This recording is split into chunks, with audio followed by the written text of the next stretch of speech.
क्या आपने कभी गौर किया है, जब किसी परिवार के बारे में कहा जाता है कि ये लोग बहुत अमीर हैं, तब कोई सबसे पहले उनका बैंक बैलेंस नहीं पूछता। एक ही सवाल आता है, इनके पास कितनी जमीन है। सोचिए, अगर सिर्फ पैसा ही दौलत होता तो करोड़पति लोग बैंक में ही करोड़ों छोड़ देते। फिर ऐसा क्या है जो जमीन को बैंक, एफडी और सोने से अलग बनाता है? और सबसे बड़ी बात, क्या आज भी वही फायदा बचा है या हम सिर्फ पुरानी सोच को सच मानते आ रहे हैं? जरा अपने आप से एक सवाल पूछिए, अगर आज आपके खाते में 40 लाख रुपए आ जाएं, आप क्या करेंगे? एफडी करेंगे, गोल्ड खरीदेंगे, म्यूचुअल फंड में लगाएंगे या प्लॉट देखना शुरू कर देंगे? जवाब देने की जल्दी मत कीजिए, क्योंकि ज्यादातर लोग यहीं पहली गलती कर देते हैं। उन्हें एसेट दिखता है, लेकिन सिस्टम नहीं दिखता। हम बचपन से एक बात सुनते आए हैं, जितना पैसा बैंक में होगा उतना सुरक्षित रहोगे। सुनने में सही लगता है, लेकिन क्या सिर्फ सुरक्षित रहना वेल्थ बनाने के बराबर है? मान लीजिए आपके बैंक में 30 लाख रुपए पड़े हैं, आपको सुकून मिलेगा, लेकिन क्या वो पैसा आपके लिए कोई नया अवसर बना रहा है? नहीं, वो बस रखा हुआ है। यही सोच बदलनी पड़ेगी। अमीर लोग सिर्फ पैसा नहीं रखते, पैसा कहां रखा है ये देखते हैं, क्योंकि वेल्थ अकाउंट बैलेंस से नहीं, एसेट क्वालिटी से बनती है। बैंक आपको इंटरेस्ट देता है, गोल्ड कभी कभी अच्छा रिटर्न देता है, मार्केट लंबे समय में वेल्थ बना सकता है, लेकिन याद रखिए, किसी भी इन्वेस्टमेंट में रिटर्न की गारंटी नहीं होती। पहले रिस्क समझिए, फिर फैसला लीजिए। अब सवाल यह है, जमीन ऐसा क्या करती है जो बाकी एसेट्स नहीं कर पाते? नहीं कर पाते। मान लीजिए आपने 25 लाख रुपए की एफडी कर दी, 5 साल बाद पैसा बढ़ेगा, लेकिन वही एफडी आपके लिए दुकान नहीं बन सकती। उसी 25 लाख रुपए का गोल्ड हर महीने कैश फ्लो नहीं देगा।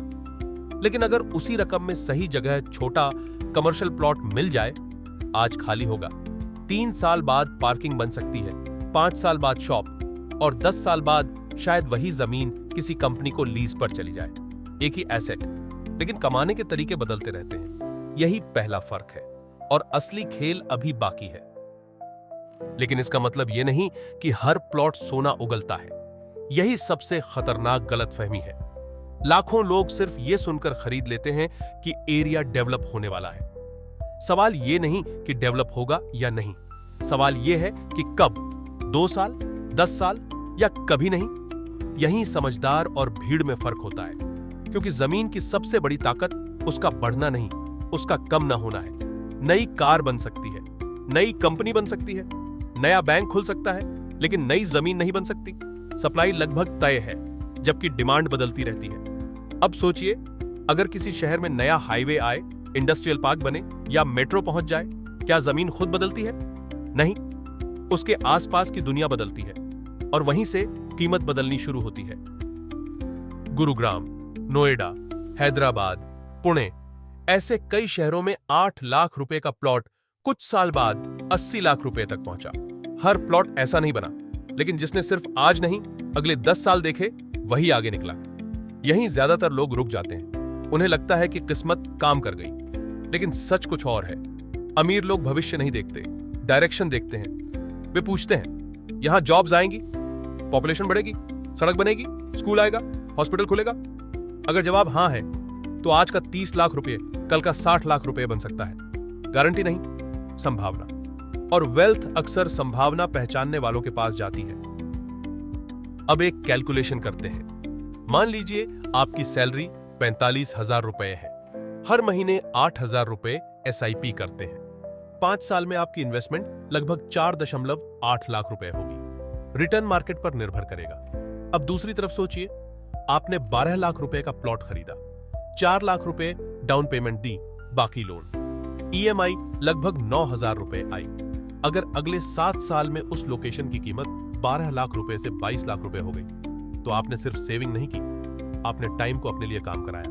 लेकिन अगर आपने गलत जगह खरीद लिया, तो ईएमआई भी जाएगी और ग्रोथ भी नहीं मिलेगी। इसलिए लोकेशन हमेशा प्राइस से बड़ी होती है। यही दूसरा भ्रम टूटता है। लोग समझते हैं कि सस्ती जमीन सबसे अच्छा मौका है, लेकिन 12 लाख रुपए की सस्ती जमीन अगर 10 साल तक खरीदार ही ना मिले, तो वह सस्ती नहीं, महंगी गलती है। दूसरी तरफ 22 लाख रुपए की सही लोकेशन शायद आपको कम समय में बेहतर विकल्प दे दे।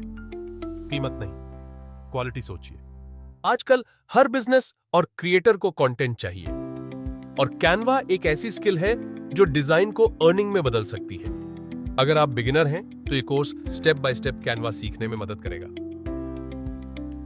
अब एक फायदा जिसके बारे में बहुत कम लोग बात करते हैं। मान लीजिए आपका छोटा बिजनेस है, आपको बिजनेस बढ़ाने के लिए 15 लाख रुपए चाहिए। बैंक सिर्फ आपकी सैलरी नहीं देखता, एसेट्स भी देखता है। अगर आपके नाम साफ टाइटल वाली जमीन है तो वही प्रॉपर्टी लोन के लिए सिक्योरिटी बन सकती है। यानी वही जमीन जो कल तक खाली पड़ी थी आज आपके अगले बिजनेस की सीढ़ी बन सकती है। एफडी टूट जाती है, गोल्ड बिक जाता है, लेकिन जमीन कई बार ओनरशिप रखते हुए भी अपॉर्चुनिटी दिला देती है। लेकिन सबसे बड़ा नुकसान यहीं शुरू होता है। लोग ब्रोकर की बात सुन लेते हैं, डॉक्यूमेंट नहीं देखते। सर एयरपोर्ट आने वाला है, मेट्रो बस घोषित होने वाली है, आज नहीं लिया तो कभी नहीं मिलेगा।